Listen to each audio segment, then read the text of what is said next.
Cindy Cohn is the executive director of the Electronic Frontier Foundation, or EFF. If you're an internet user of a certain age like me, you know the EFF is the premier civil liberties group for the internet.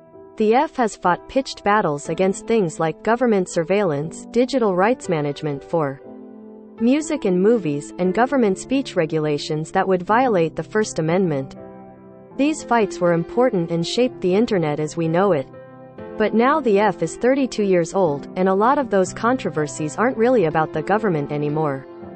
Private platform companies like Twitter and Apple and Google have an enormous amount of power over what people do on the internet, and government regulation doesn't seem like nearly as much of a threat in comparison. So, I wanted to talk to Cindy about balancing between consumer advocacy and civil liberties in a time of giants. That's a tricky balance, and it's repeated across the entire industry right now, maybe most of all in content moderation, where the First Amendment prevents the government from passing moderation standards for social media companies.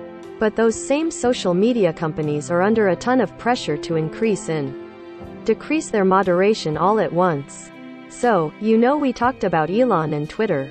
It's a good one. Okay, Cindy Cohn, the executive director of the Electronic Frontier Foundation. Here we go. This transcript has been lightly edited for clarity. Cindy Cohn is the executive director of the Electronic Frontier Foundation, or EFF. Welcome to Decoder. Thank you. I have been dying to talk to you forever. I went from being a sort of hopeless college student to knowing I wanted to be a lawyer, then to this career. Because the EFF showed up in my life at a very formative moment. It all happened in the Napster era. Nice. It is a bit of a thrill to talk to you. I just need to do a good job by the audience of Decoder and start at the beginning, not fall deeply into the weeds of the EFF. Right away. Tell people what the EFF is and what it does. So the Electronic Frontier Foundation is 32 years old. We are the first, the oldest, and the biggest digital rights organization in the world. We were founded by some very forward-looking folks who realized that as the world moved online, we were going to need people who were there to stand up for users and for basic civil liberties and rights. I sometimes say, we make sure that when you go online, your rights go with you. That is how we started. We have about 100 people now, and we have 3 big strains. We have lawyers, we have activists, and we have technologists. We work together on things to try to bring about a better digital world than the one we might otherwise have. That is really interesting. Usually when you think about rights, you think about governments. I really want to talk to you about the interplay between users, giant corporations, and governments, which seems more complicated than ever. You said you have 3 big strains: lawyers, activists, and technologists. Is that how you are structured? Do you have a legal division, an activism division, and a technology division? Yep, absolutely. Then we have our creative types, artists on staff who kind of sit in the middle and help all of us. So you have 100 people who are lawyers, activists, technologists, and some artists. Where does the money come from? EFF is member supported. We have somewhere in the neighborhood of 45,000 members who give us their hard-earned cash to make sure that users' rights are protected. We also have some support from big philanthropy, like the MacArthur Foundation and the Open Society Foundations. We actually have our own podcast, How to Fix the Internet, which is supported by the Sloan Foundation. So we have some foundation support and a little bit of corporate support, but over half of our money comes from individuals. Then over half of that comes from people who give us $1,000 or less. We are not beholden to anybody. Our job is to say what's best in the public interest. Luckily, our funding is broad enough that if somebody wants to come to us and have some strings attached about what we might do, we just tell them no. That does happen. One of the interesting things about talking to folks in your position is that I get to ask questions like, what is the job like? Depending on the setting. Sometimes people say, there is a big side to this. I didn't realize this whole job was about raising money. Though sometimes we are on a stage and it's just, the job is great. Is that the background for you as executive director? Are you out raising money a lot? I would say it is about a third of what I do. I am pretty lucky because EFF is a membership organization, and we have a membership team. Most of the money does not come through me as the executive director meeting with somebody important and shaking their hand. There is a piece of that, but most of our money comes from people who see what we do out in the world, come to our website, and donate. We also go to tech conferences. If you go to DEF CON or any hacker conferences, there is usually an EFF booth there. People will come by and sometimes just throw cash at us because they do not want their name associated. Sometimes there are other things. I don't have to do as much as other executive directors because of the way EFF works. I get to do other things, and directly participate in a good chunk of our work. I am the lawyer on the top of the pleadings on things that we do, and in the background, I really just help feed the cats. EFF is 100 very committed, very smart, very good activists. Making sure that they are all pointed in the same direction and get all the care and feeding that they need to be able to focus in their jobs is a whole other chunk of what happens in my day. Let's talk about that group of people, your lawyers and activists. Are the lawyers filing lawsuits all day? Are they writing amicus briefs? What are they actually doing with that time? How do you structure that? Listen to Decoder, a show hosted by The Verge's Nilay Patel about big ideas and other problems. Subscribe here. It really depends on what the issue needs, but yes, we do direct representation of people and have taken at least one case to the Supreme Court. We have been amicus in almost every case that has tech in it that you have ever heard of. We have a whole support network of cooperating attorneys who help people get counsel if it is not a case that we can handle. We also get engaged in policy debates as well, so we have a legislative team. We work in Congress and in the state legislatures, especially in California, because so much of tech is based there. If you have a good law in California, you protect a lot of people. We have a very involved international team. The EU right now is increasingly regulating tech, and we try to have a voice in that, as well as other places around the world. I think on an average day, it is hard to predict what the lawyers will be doing. We do the whole range of things and try to take a look at the topic and figure out, okay, which of the tools in our toolbox is the right one for this problem. We are not afraid to actually stand up in front of the judge and say, this is the way the Constitution should be interpreted. I think for every single one of our lawyers, a core piece of why you come to EFF is that you get to do that work. You get to stand up for the public interest in the judicial branch, but we don't leave the other two branches out. I feel like I can probably guess that the way you measure success there is by wins and losses in court. That's pretty easy for lawyers, but you also mentioned activists. What do the activists do and how do you measure their success? The activists will run campaigns, like, write your congressman. There are a couple of bad copyright bills right now in Congress, and our activists are trying to get people's voices heard to make sure that Congress understands where the public interest lies. If you sit in Congress, you hear from all the different business groups. Then there is the civil society, the voice that is the users, which is either just a couple people or nobody at all. You might begin to think that certain situations are just about one company versus another. We saw that in the copyright fights. Often when we go to Congress, they would think, well, isn't this just a fight between technology companies like Google and the content industry or Hollywood? We would respond, no, actually, the users are here. People want to be able to make videos and they want to be able to play with their culture. That voice has to be there. The activists run a lot of that work. They also help make sure that what the lawyers and the technologists are doing gets out into the world, whether that is through blog posts, press releases, or events. Occasionally, we will do big splashy things to try to draw attention. When Apple decided that it was going to scan people's devices for a couple different reasons, one of them they have now dropped, thanks to work from us and others, we actually hired a plane in Flewa banner over the Apple headquarters in Cupertino in one infinite loop saying, Apple, don't scan our phones. That is not the centerpiece of what we do, but occasionally, you have got to have fun and draw attention to things. This is like the classic decoder question. You are filing lawsuits, you are international. There are different kinds of laws in this country versus another. You are doing activism, and you are flying planes. How do you make decisions on how to do all that stuff or how to prioritize that stuff? Well, there are two things that are important.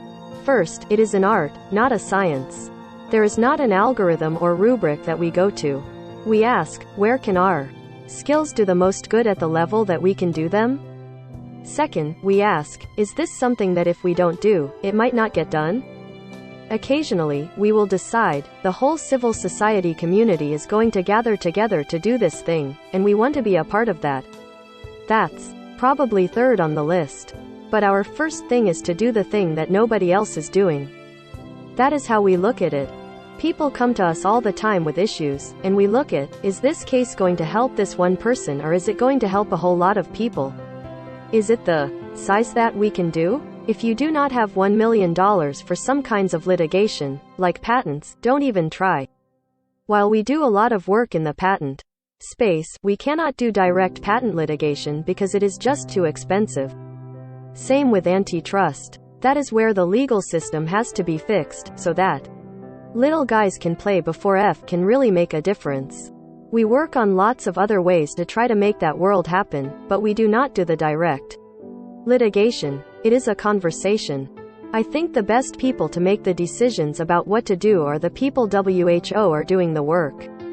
The other piece of it is that the people doing the work are the ones who decide.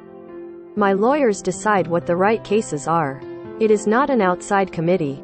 It is not even or board of directors, because the people who live this all day long are the right people to decide. Same with the technology. EFF builds a few technologies. We have technologists that decide what they need to do next and what is the best use of our resources. We have processes to make sure people do not wander off in that way, stay on mission, but in general, I think the best people to make the decisions about what to do are the people who are doing the work. That is the way EFF is. That is fascinating. When I was younger and I first started paying attention to the greater happenings of the internet, I would read about the EFF and the different positions they were taking stands against. I think it was easier back then because every conversation was about expanding copyright or expanding surveillance, and the right position was to not expand copyright or surveillance. And I think it has become much harder now. Back then it was Viacom versus YouTube, or the government wants to spy on you. Those were strike zones for the EFF. In every article, there would be someone quoted from the EFF since they had a position. I had a Free the Mouse sticker on my laptop to protest the Mickey Mouse Protection Act, also known as the Sonny Bono Copyright Term Extension Act. Things have gotten exponentially more complicated since then. I am not sure that the positions on issues like that are as simple as they used to be.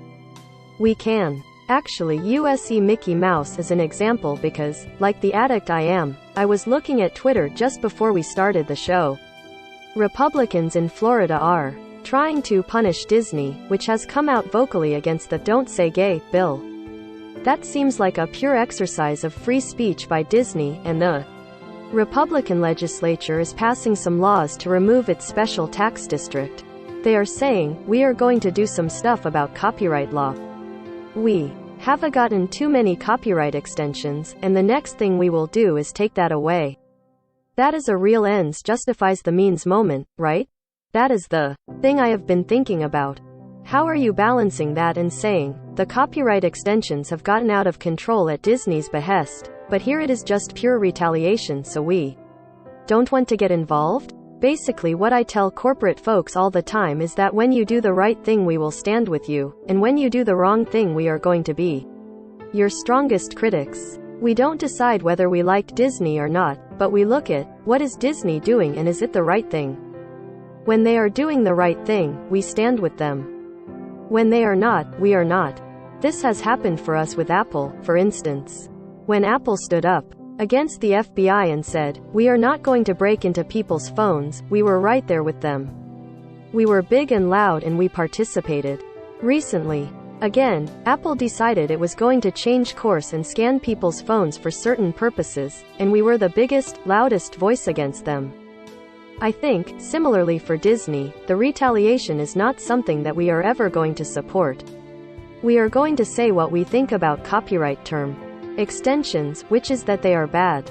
We are not going to change our position just because the people advocating for them are people we disagree with on other things. I think that holding your principles throughout the changing political winds is part of the reason why people trust us and why they give us money. We are not going to wave in the wind, we are going to say what we think, and if the topic comes up, we are going to talk about it. You can look to our history to see what we are going to say most of the time. We cannot be bought. Nobody is going to come and give us money to do this kind of thing, and I am not going to accept that kind of money. We will say what we think no matter what the political winds are. I just think in the long term that is how you build a trustworthy. I buy you on trust. I think my question is, how do you build a politically effective organization in this environment? It is so complicated. When you have notably bad actors in the Florida case openly retaliating with a thing that good faith actors have wanted for a long time, that thing itself gets poisoned. It is a problem. It is a huge problem in free speech as well. In the context of the Florida thing, I think it is less of a worry because copyright is federal. I don't know what the state of Florida is going to do. There are some state copyrights, but they are preempted, and I don't think that is going to go away. While it is an interesting thought experiment, if it grows to be a real problem, then we will have to confront some hard issues, but I think it is unlikely to. We have cared about free speech for a very long time, and we actually know what it means. We have cared about free speech for a very long time, and we actually know what it means. Every time somebody tells you that you have said something rotten, it does not mean that they have violated your free speech. That is true whether they are a company or an individual. I feel like right now in this world, people are looking for something they can trust. They're looking for something that doesn't waver in the wind of politics. If you want an organization that wavers in the wind of politics, then find somebody else other than F. There are plenty of them. We are a nonpartisan 501(c)(3), and we make core stances based on the issues. I believe that will serve us in the long run. It may put us in some uncomfortable positions in the short run, but I think that in the fullness of time, those positions end up being vindicated and we are better off with that. It is weird to be somebody who stands on principle in this time, when the currency of the day is about what tribe you are in. We are doing something different. Happily, I think our membership supports that, and I think we have continued to grow and be stronger. It may mean that in a particular instance we are put in a slightly uncomfortable position, but in the long run I think it serves us. Let's talk about another one of these balancing acts that you may have to do. You mentioned Apple. They hate it when you call it scanning the phone, but it is the quickest way of describing what they are doing. Well, that is actually what they are doing. I mean, it is called client-side scanning for a reason. Client-side means your phone, people. Don't let that cover you. They are scanning your phone. I will just accept the emails when they come in. I just know they are going to come, so I will accept them. Yeah, tell them to send them to me. We have had these conversations. We have conversations with them privately, like with most of the tech companies. If what you are doing is correctly described, that is what we're going to call it. Fair enough. So Apple is doing that. They are looking on your phone for images and then potentially doing something if they match a database. That is sort of the small definition of surveillance. Historically, you think about the government surveilling you, but big, private companies surveilling you is something different. It is not necessarily something you can necessarily point a lawyer at unless you can find some statute that says it is illegal, but there do not appear to be too many of those. You have got to point activism at that. On the flip side, if the government were to write a bunch of regulations determining what these companies could do, you might end up with some things that infringe in their rights, or the rights of users. Phone scanning is one you cannot just point lawyers at. I would say social network moderation is definitely right in the crosshairs. If the government starts writing speech regulations about what moderation policies are acceptable, that seems like a very bad outcome. We have those, like the must-carry laws in Texas and in Florida. This is absolutely happening. We want those companies to behave better because they are the actual power that the users see. I think more people are aware of YouTube's copyright policy. They speed limit 5 miles away from their house. They should encounter it more. How are you balancing that? How do you think about keeping the government away from this when there is no countervailing pressure, aside from raw activism, that ever gets these companies to change? You're exactly right. EFF has developed something called the Santa Clara Principles, which are basically how to apply due process and fairness in the context of content moderation. We use the bully pulpit to yell at them and try to get them to do the right thing. There are many people inside these organizations who want the companies to do the right thing. We try to give an outside point of reference for the right thing to do. We have seen some changes, but I do not think that there can be a regulatory structure on content moderation that will not violate the First Amendment, at least not the ones that I have seen proposed so far. There are some possibilities around 14th Amendment anti-discrimination laws where you could see a few things going, but it is pretty hard. Our shift on this is that we yell at the companies and make as much noise as we can, especially around the way content moderation disproportionately affects marginalized people. I think sometimes, because of the way the media works internationally, we know more about the 4 or 5 conservative people who have been subject to content moderation than we do about the millions of people who are not rich, white conservatives that are silenced every day. If you count the number of heads being censored globally, it is much bigger among marginalized people than it is among people who already have big access to the megaphone. I think that is the thing to keep in mind.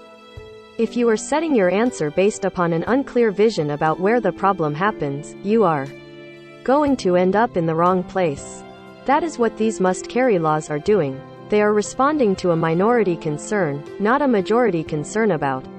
We pound on them, and we look for angles for things that we can do. There have been many attempts to try to sue the big content companies claiming that the Yare somehow like the government, so they should act like the government. We stand with them on that. They are not the government and we should not treat them like the government. I also think some of the people bringing those cases would not like the outcome if we treated them like the government.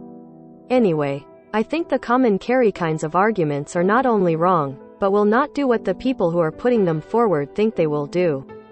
We participate all over the map on these kinds of things. The other thing that we kind of realized a few years ago is that the answer to having a dictatorship by a bunch of big companies is not to put different people in the chair of being the dictator, but to get rid of the dictators.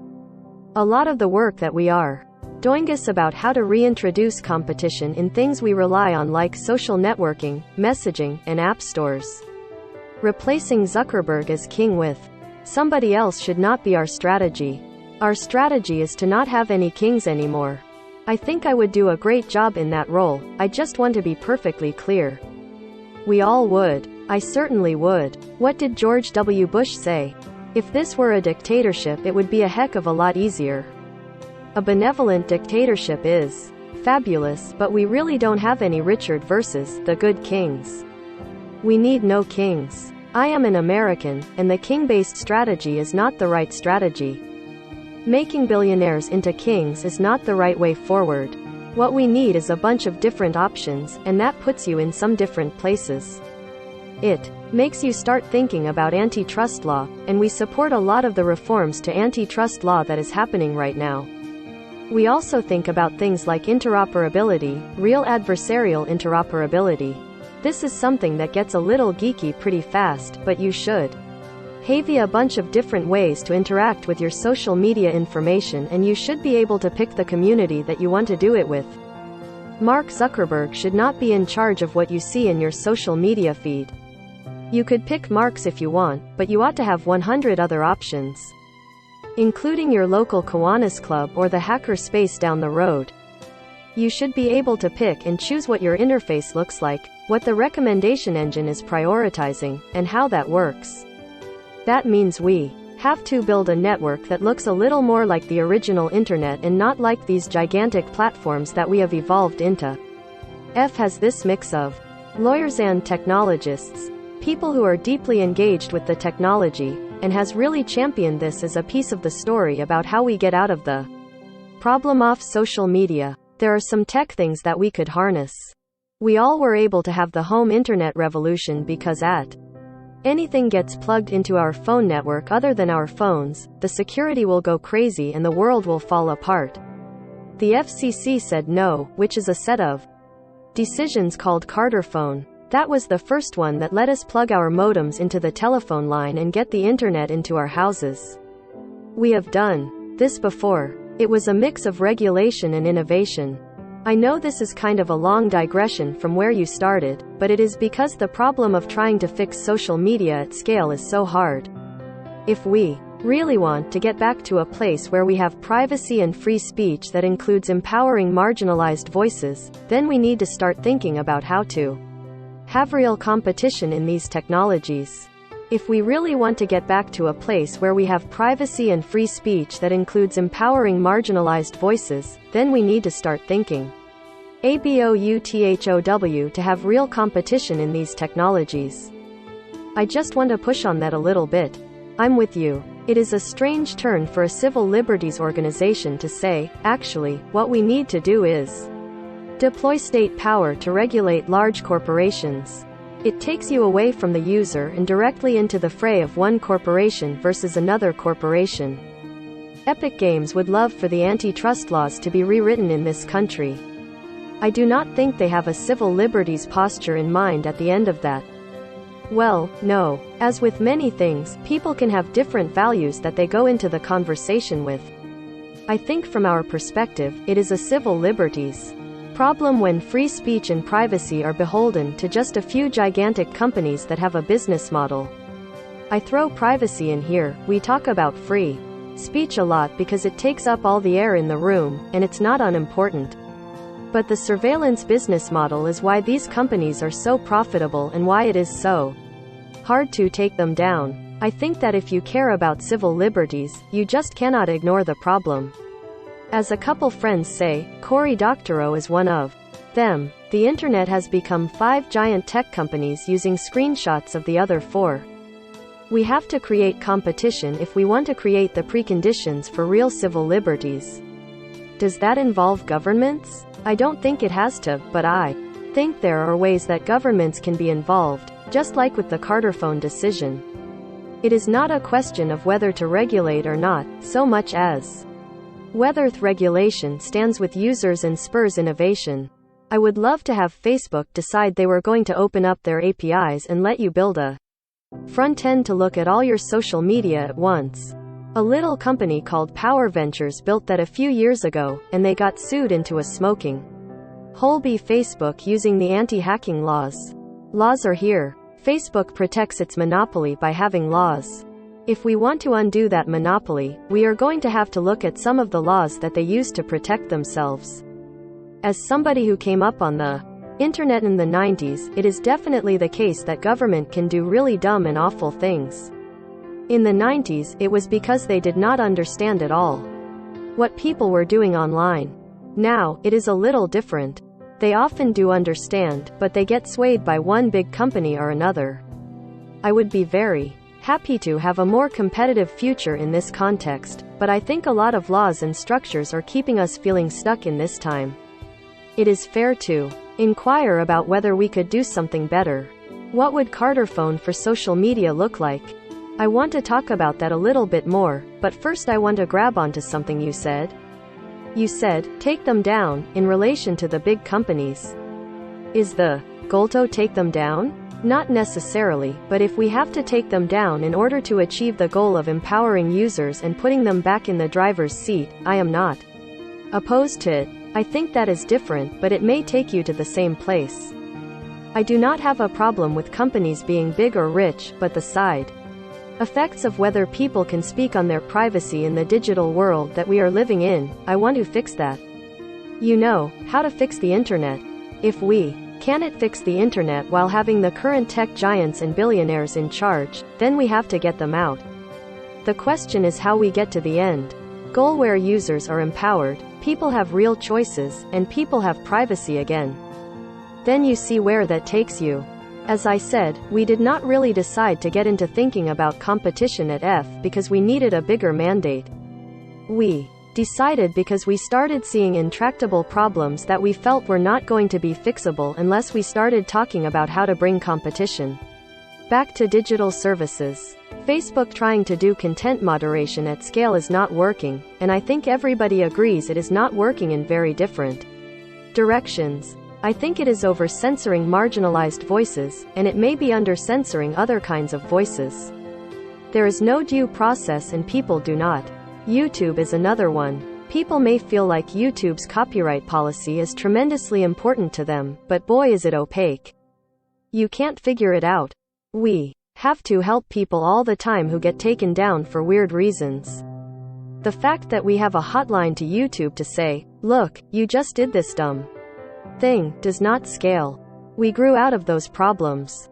Honestly, how do you protect people's privacy with the surveillance business model?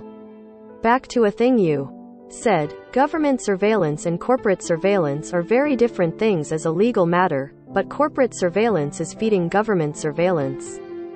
I have been suing over the NSA tapping into look up warrant. They know all of the innocent people who were in the vicinity of a crime, despite having no probable cause against them.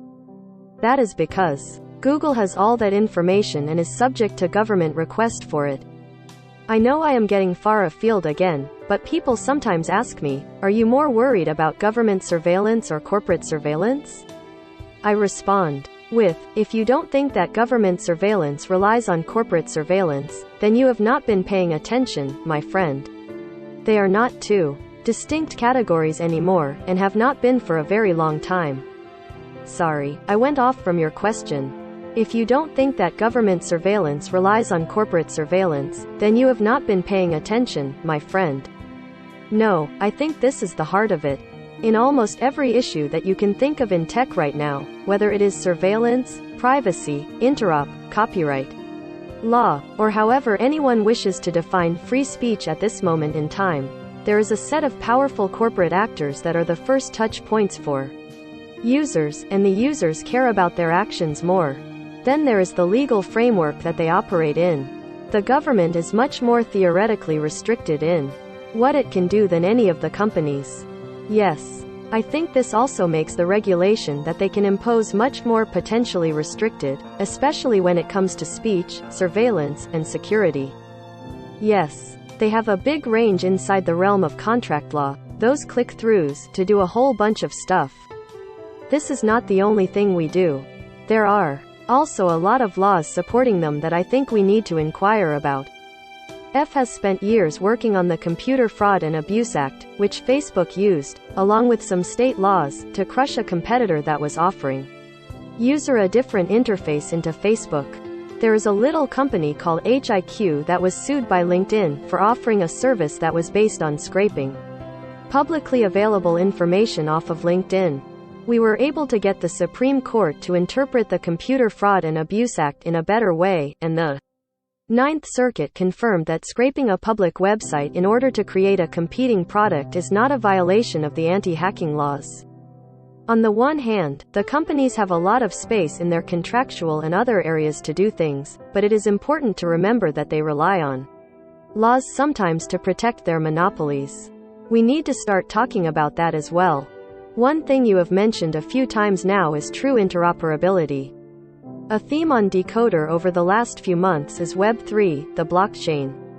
We just had Chris Dixon on, who is spending billions of dollars to tell you that the future of the web is interoperable and based on blockchains. Is that something that EFF is involved in? Is it something you are advocating in? Is it something your technologists are building? We are not building anything right now, but we are paying attention to decentralization. In some ways, to make sure that all this money that is flooding in Here does not end up creating new bosses the same as the old bosses. Yes, we are interested in the possibility that the blockchain and decentralized services could be one of the pieces of helping us create a better world. There are ways in which it can. My friend Brewster Call at the Internet Archive has been convening a lot of things around a decentralized web to try to help get out of some of these problems.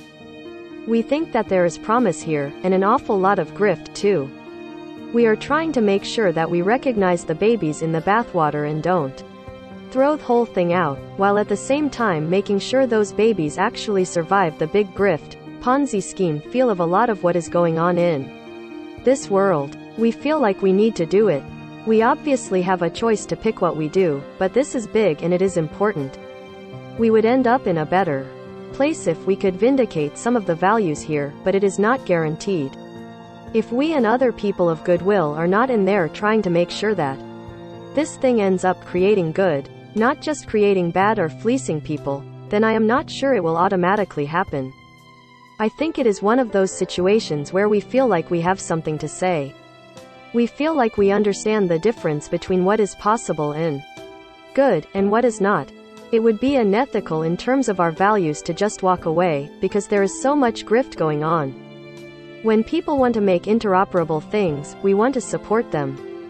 When people want to make interoperable things, we want to support them. We have a whole set of what we do, called coders' rights. I think a lot of these efforts to try to build a decentralized social network run into problems with the law. We try to help people where we can, especially people who have open source projects or maybe building something that the world needs to have, but do not have money for lawyers. So we are involved. We have been trying to be the sensible people in the room who understand the potential of the technology, but also the pitfalls. We only have a few minutes left. Let me add all of this up and then add the absolute chaos bomb of Elon Musk to the equation. Always. We are in a spot right now where Elon is talking about buying Twitter. We will see if he can do it or not. Editor's note: this interview was conducted before the board approved Musk's proposal to purchase Twitter. He thinks that Twitter should change its content moderation policies in some way. It is totally undefined, but has more free speech, whatever that means in that context. We assume he means less moderation. The current CEO of Twitter, Parag Agrawal, is saying maybe Twitter should be a protocol. They have a thing called Blue Sky, that Jack Dorsey has endorsed, that will attempt this. That is a lot of swirl around a core social networking product that is run by one billionaire or another. Does F engage on that? Is that just beyond the office gossip? Distraction? Is that where you say, okay, we are a user rights organization, we have a lot of thoughts on all these things, so we can and should engage here and try to push towards an outcome, or are you just waiting for the chips to fall? We are engaged a little, just on the issues that we know. I do not hang out with billionaires, so it's not like I can meet them in the club and tell them what I think. I think a lot of billionaires are F fans. I feel like you could definitely get in the game if you want to. Well, Jack certainly has said that on occasion. Blue Sky does have the original idea of turning Twitter back into a protocol. They used to have TweetDeck and all these other ways. They had an open API, and you could have a different front end to it, but they locked all that down a few years ago. For a long time, we have called on Twitter to go back to being open API. To allow not just interoperability, but adversarial interoperability, which we call competitive compatibility. You want people to not have to come to you on bended knee for permission, because that ends up giving the main player too much power. So yeah, we called on Twitter to do the thing. When Jack announced Blue Sky, it did seem like he had heard us, and we weren't the only ones. Say, you need to think about your role differently and move away from the platform mentality towards a protocol mentality. All credit is due to my friend, Mike Masnick, who really first coined the protocols, not platforms, framing of this, which I think is right. We think that is the right thing. There are a lot of dragons along the way, and ways that it could not happen. Musk is saying he wants interoperability, and I think a couple of the prominent crypto people have said they want that too. I think that is great, but we could do this right and we could do this wrong. If we just meet the new boss the same as the old boss with less content moderation, we will not have done this right. Many people have pointed out that there have been lots of attempts to have platforms with less content moderation. They pretty much either fail, because people do not want to be in a place with all that dreck, or they end up being just echo chambers for a few people who agree with each other. That is okay. I Don't mind those little echo chambers, but they do not end up being the dominant place because people run and hide from a place that is so toxic. Musk is going to find out that you have to have content moderation and that it is very hard to do it at scale. I think that it would be a very good thing if Twitter really does turn itself into an open protocol that lets people choose their own adventure and leave when they want to. There are pitfalls along the way, but we would like to see something like that happen. I am not so sure our vision is the same as Musk's, but honestly I have never talked to him. What he said about it is so cryptic that I don't want to be unfair and just assume one way or the other. Just because somebody says interoperability does not mean the yare on the side of empowering users. There is a lot more to the story. Doesn't this all just come back to the tension that we have been circling around? You certainly do not want the government writing a content moderation guideline. You do not want the government going beyond the boundary of the First Amendment that restricts it from writing speech regulations and saying, "Here are the content moderation guidelines for social networks in the United States." You do not want that to happen. On the other hand, it seems like billionaires just deciding any way they want is a bad idea. Somewhere in the middle is a somewhat hazy, but coming into focus, notion of, there should be protocols for social networks. You should be able to pick your client, and maybe pick your filter. If you are an unhinged person, you can pick no filter and take the full fire hose of crazy. Most people will pick a default, or maybe you will pay a company. There will be market competition for user interfaces and content moderation. I think there should be a non-profit sector of that as well, and maybe even a public sector. My friend, Ethan Zuckerman, says, well, maybe we have a public TV version of social networking too. I think there is a possibility here. Sorry, I cut you off as you were getting to the question part. It just seems like to get to that place, you have to tell the government, you are not allowed to do speech regulations, but get in there and tell these companies exactly what to do. The market is not going to take you to that place on its own. It seems like the EFF is in a weird spot of being an activist, telling the government to do one thing but not another. I just think that is the reality of the world we live in. Again, the law exists, the Computer Fraud and Abuse Act exists. It helps support their monopolies. Right now, even if your frame is that all government is always bad, that lever is already being used to support the monopoly. We have to be smarter than that. We have to think about how the government can foster innovation. It ought to in the places that it can, and it ought not to in the places that it cannot. It cannot write the rules for content moderation, but it can create incentives, as well as rules around blocking and diminishing competitors. It ought to do those. It is not the only thing to bring to bear though, honestly. We need more funding heading into people who are trying to build competitors to the big companies. If you talk to the VCs, there has been this idea that you just cannot support anything that might compete with Google or Facebook. There is work for people outside the government too. I just don't want to put the government off the list of things we have to do. We need to pressure the VCs. We need to support the people who are trying to build innovations.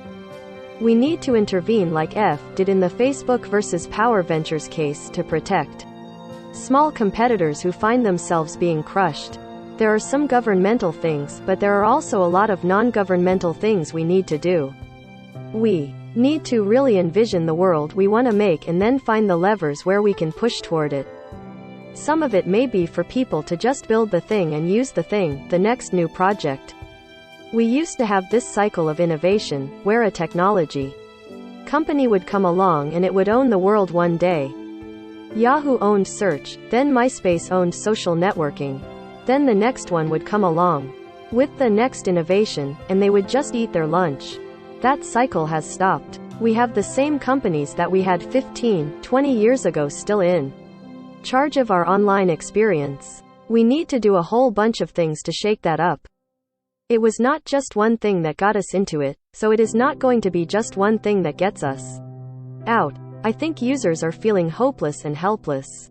I guess part of what I'm trying to hopefully do with our podcast, and with coming on and talking to you about this, is to help people feel like they have choices. We are not stuck in this world. We do not have the solutions yet, but we have some ways out, and we should begin to work towards them. Cindy, this has been an incredible conversation. I know you have to go, but we will have you back on Decoder soon. Thank you so much for joining us. I would be delighted. Thanks. Decoder with Nilay Patel, a podcast from The Verge about big ideas and other problems. Subscribe now.